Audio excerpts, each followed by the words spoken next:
Hello students, let's start reading second chapter of Gulmohar. Vesuvius comes alive. Adapted from Pomfrey by Karine Ball. In AD 79, the volcano Mount Vesuvius in Italy erupted. 79 AD में वैल्कानो ज्वालामुखी आपका mount Vesuvius जो था फूटा था, erupt हुआ था. The city of Pompeii which was near the volcano was destroyed. और एक सिटी जो कि पॉम्फी नाम का शहर जो कि वेसुवियस वैल्कानो के पास स्थित है, जो कि वेसुवियस वैल्कानो के पास हुआ करता था, वो पूरी तरह बर्बाद हो गया, डिस्ट्रॉय हो गया, खत्म हो गया. And completely buried under 60 feet of ashes and lava.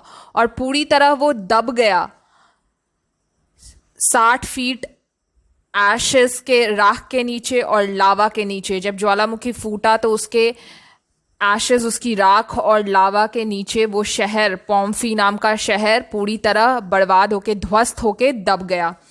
This city was then lost for nearly 1700 years before it was found again by chance in 1748. ये सिटी 1700 साल, किसी को इसके बारे में पता नहीं था, 1700 साल के लिए सिटी खो गया था और फिर यह बाय चांस लोगों को मिला 1748 में. The excavation tells us what life was like in the ancient Roman city.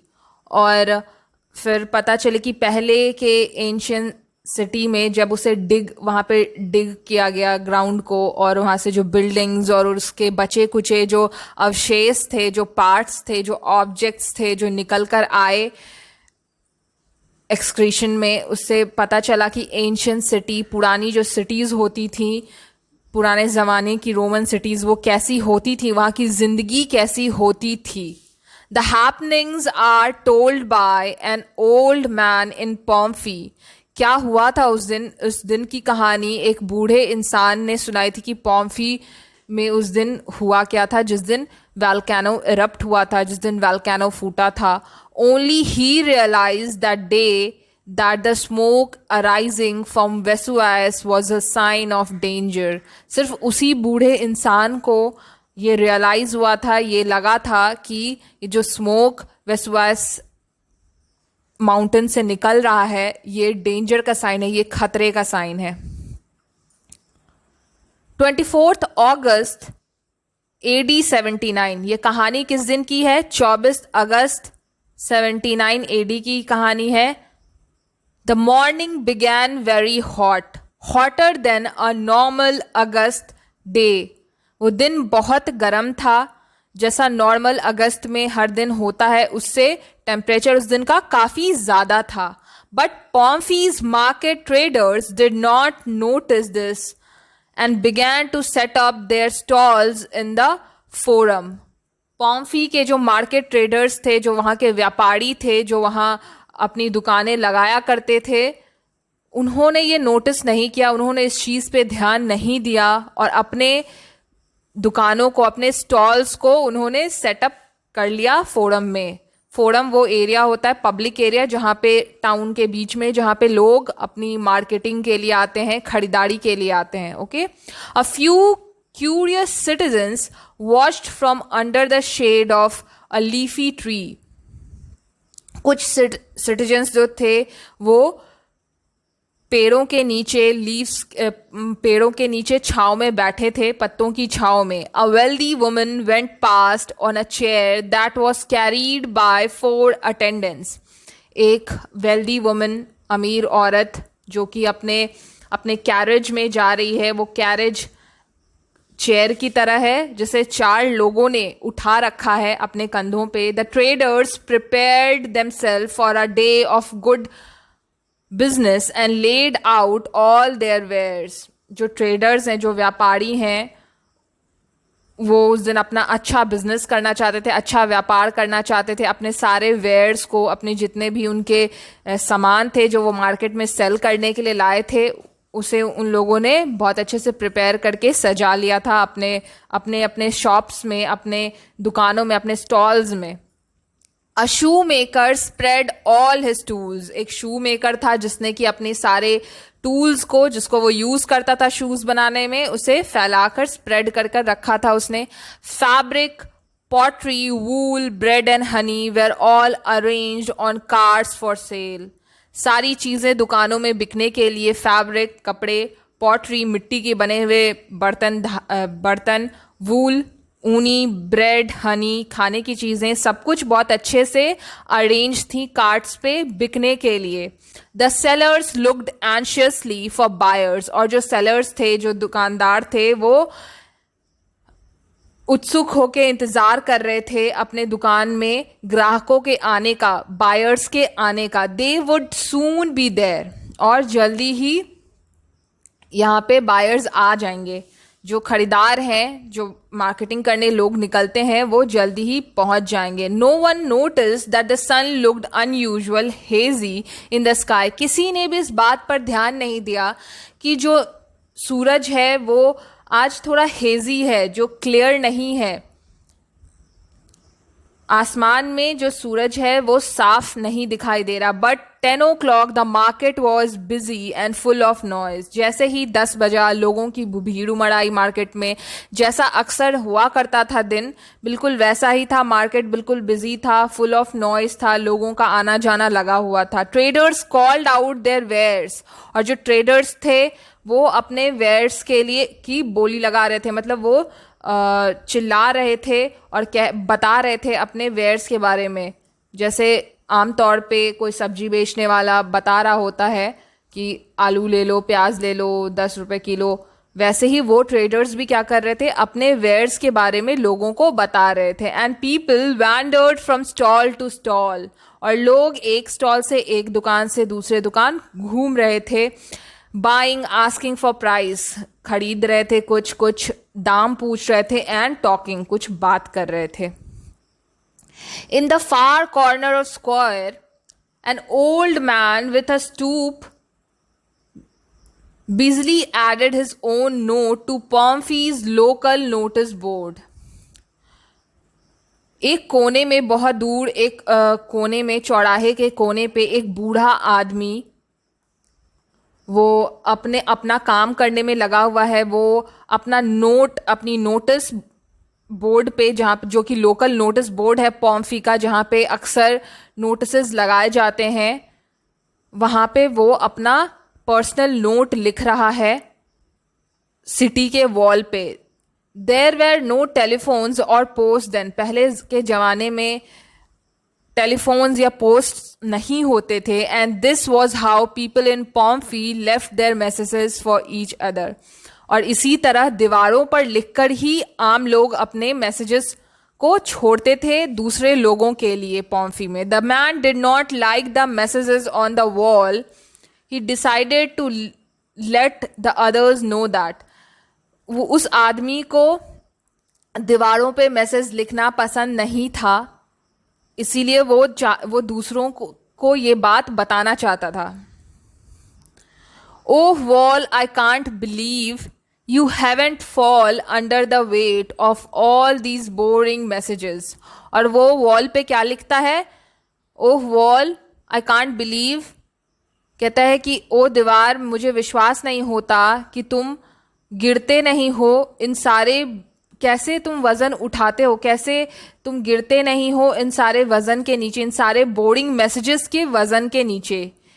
He felt pleased now and turned away. और ये मैसेज लिखकर वो काफ़ी अच्छा महसूस करता है और वो मुड़ता है. Suddenly his chisel slipped and fell on the ground with a clatter. और अचानक उसके हाथ से उसका चेसल वो टूल होता है जिससे लिखने के लिए यूज़ किया जाता है, जो मेटल का टूल होता है, शार्प एज वाला, जिसको कि स्टोन या वुड को कट करने के लिए यूज़ किया जाता है. वो चेसल उसके हाथ से स्लिप हो जाता है और ग्राउंड पर गिर जाता है, आवाज़ करता हुआ, क्लैटर साउंड करता हुआ. He was looking towards the horizon in horror. और वो कहाँ देख रहा है? क्षितिज की तरफ देख रहा है, आसमान की तरफ देख रहा है.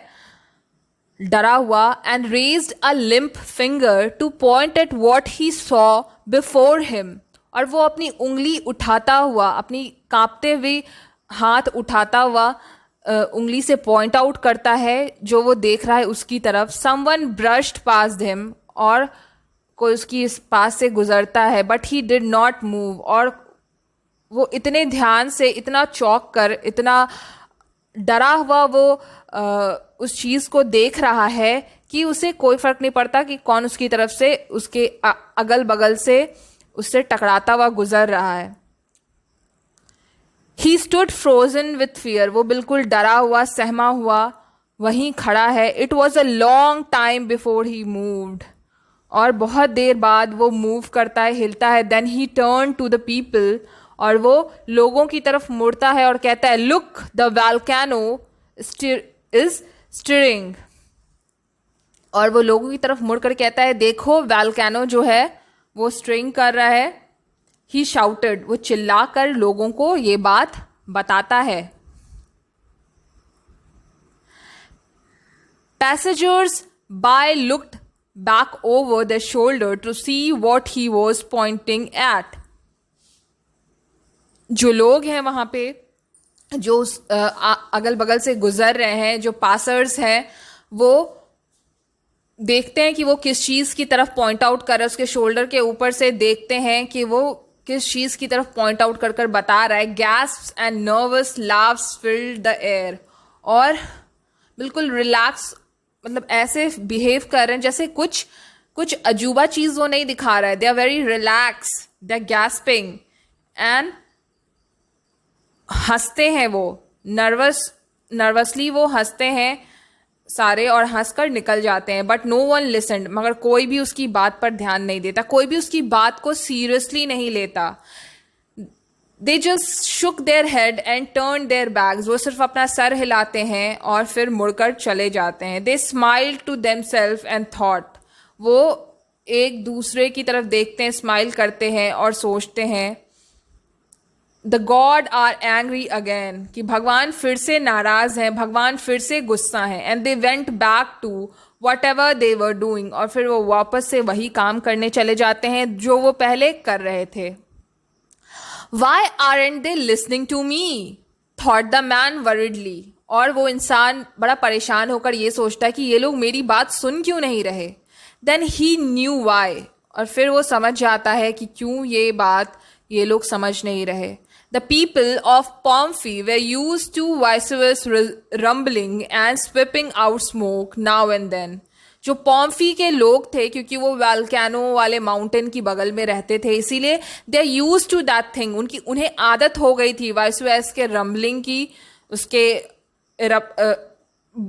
अर्थक्वेक की, उसके अर्थक्वेक के, हल्के फल्के अर्थक्वेक के आने की, स्मोक के निकलने की, वॉल्केनो के साउंड की, इन सारी चीज़ों की उन्हें क्या हो गई थी, आदत सी हो गई थी. Only he seem to remember the earthquake of a few months ago. He realized that the two events were somehow connected. फिर उस बूढ़े इंसान को कुछ महीने पहले आए हुए अर्थक्वेक की याद आती है, और वो सोचता है कि वो अर्थक्वेक और ये जो अभी इवेंट हो रहा है, अभी जो स्मोक निकल रहा है इस वाइसवेस माउंटेन से, इस दोनों में जरूर कुछ ना कुछ कनेक्शन है. For a while he stood watching the thin column of smoke which came out of the top of the Mount Vesuvius. कुछ देर तक वो खड़ा होकर वो जो धुआं निकल रहा था, स्मोक निकल रहा था माउंट वाइसवेस से, वो देखता रहा. Then suddenly he turned and ran fearfully towards his home, और फिर अचानक से वो मुड़ता है और बिल्कुल डरा हुआ वो अपने घर की तरफ दौड़ता है. As he ran a flake of ash fell on his tunic. जब वो दौड़ रहा था तो राख की एक फ्लेक क्या होती है, उसके कपड़े पे, उसके ट्यूनिक पे आके गिरती है. As gently as a flake of snow, बिल्कुल स्नो फ्लेक की तरह. He brushed it away, और वो उसे झाड़ता है. It left a dark shimmer on the pale linen, मगर वो राख अपना दाग उसके कपड़ों पे छोड़ जाती है। When he reached home at last, जब वो अपने घर पहुंचता है, he found his wife sitting next to the fountain in their garden. वो देखता है कि उसकी वाइफ उसके घर के गार्डन में फाउंटेन के पास बैठी है। He pulled her roughly to her feet, और वो जल्दी से उसे खींचता है, उसे अचानक से बिल्कुल रफ मैनर में उसे खींचता है। Leave, he said, we must leave now, और कहता है कि हमें जाना होगा, हमें इस जगह से जाना होगा अभी। Get everything you can and let's run, सारी चीजें लाओ और चलो, हमें यहाँ से जाना होगा। But where, she asked him in surprise, और वो सरप्राइज में अचंभित होकर वो पूछती है कि पर हम जाएंगे कहाँ। Away from that, he shouted, और वो कहता है कि इससे दूर। She followed his finger, he was pointing at Mount Vesuvius far behind them, और वो अपने फिंगर को पॉइंट आउट करके वाइसवेस की तरफ कहता है अवे फ्रॉम दैट, इससे दूर। और वो उसकी वो जिधर फिंगर पॉइंट आउट कर रहा है वो उसकी तरफ देखती है, वो माउंट वाइसवेस की तरफ फिंगर पॉइंट आउट कर रहा था। An hour later he hurried down the street towards one of the city gate, और 1 घंटे बाद वो अपना सामान पैक वैक कर कर सब कुछ लेकर सिटी गेट की तरफ सड़क से होता हुआ जल्दी जा रहा है। From one of the doorway a woman called to her children to come in, एक घर के दरवाजे से एक औरत अपने बच्चे को घर के अंदर आने के लिए बुला रही है। We are taking shelter, she told the old man and woman as they passed by. जैसे वो बूढ़ा आदमी और वो वुमन बाहर जा रहे होते हैं, वहां से गुजरते हैं, वो वुमन कहती है वी आर टेकिंग शेल्टर्स, हम अपने घरों में जा रहे हैं। With luck we will be safe in house, luck की वजह से हम अपने घरों में सेफ ही रहेंगे, मतलब उम्मीद है कि वो अपने घरों में सेफ रहेगी, किस्मत हुई उसकी तो वो अपने घरों में सेफ रहेगी। No you won't be, no you won't, और वो चिल्लाकर कहता है नहीं तुम सेफ नहीं रहोगी, नहीं तुम सेफ नहीं रहोगी। लीव, लीव विथ अस, चलो छोड़ दो, चलो छोड़कर हमारे साथ। साउटेड द ओल्ड मैन, वो बूढ़ा आदमी चिल्लाता हुआ बोलता है लोगों को। He always predicts terrible happenings, people thought, और लोग ऐसा सोचते हैं उसकी, ये हमेशा ही बुरी चीज़ें जो होने वाली होती हैं उसको प्रिडिक्ट करता है, उसके बारे में सोचता है। ठीक है, this is one of them, और ये उनमें से एक है। And no one expect his wife believe they would come true, और कोई भी उसकी वाइफ को छोड़कर कोई भी उसकी बातों पे विश्वास नहीं करता कि हाँ सच में ऐसा कुछ बुरा होने वाला है। But the others were wrong, मगर और सारे लोग जो थे वो गलत थे। As the hour went by the column of smoke which streamed out of the volcano grew stronger and larger, जैसे ही वक्त बीतता गया जो धुआं निकल रहा था वॉल्केनो से वो ज़्यादा गहरा होता गया, ज़्यादा स्ट्रॉन्ग होता गया और ज़्यादा बढ़ता गया। देन वाइसवेस बिगैन टू एक्सप्लोड, और थोड़ी देर बाद वाइसवेस एक्सप्लोड हो गया। प्यूमिक स्टोन्स रेन डाउन, पत्थरें प्यूमिक स्टोन्स जो होते वॉल्केनो स्टोन्स वो गिरने लगे, लावा बहने लगा। The sky turn dark and earth shook, धरती जोरों से हिलने लगी, आसमान बिल्कुल काला पड़ गया। But the people of Pompeii were use to quakes, लोगों को पॉम्फी के लोगों को अर्थ क्वेक्स की आदत थी एंड ट्रिमर्स, और ये जो हिलते थे, ज़मीनें हिलती थी, शेक होती थी, उसकी भी आदत थी। All they did was go indoors as they always did, जो कि अक्सर वो किया करते थे जब भी धरती हिलती थी, जब भी थोड़ा बहुत अर्थक्वेक आता था तो वो अपने घरों में चले जाते थे और दरवाजे बंद कर लेते थे। इस बार भी उन्होंने ठीक वैसा ही किया। डिड व्हेन वाइसवेस रम्बल्ड, जब भी वाइसवेस रंबल करता था, थरथराता था, कांपता था, आवाज़ें करता था, तो अक्सर ही लोग अपने घरों में चले जाया करते थे, और इस बार भी उन्होंने बिल्कुल वैसा ही किया। They did not know that they and their city would soon be buried under 60 feet of ash and mud. उन्हें नहीं पता था कि जल्दी ही उनका शहर 60 फीट ऊंचे राख और लावा के नीचे दब जाएगा. And this is how your story finishes. Vaisavas comes alive.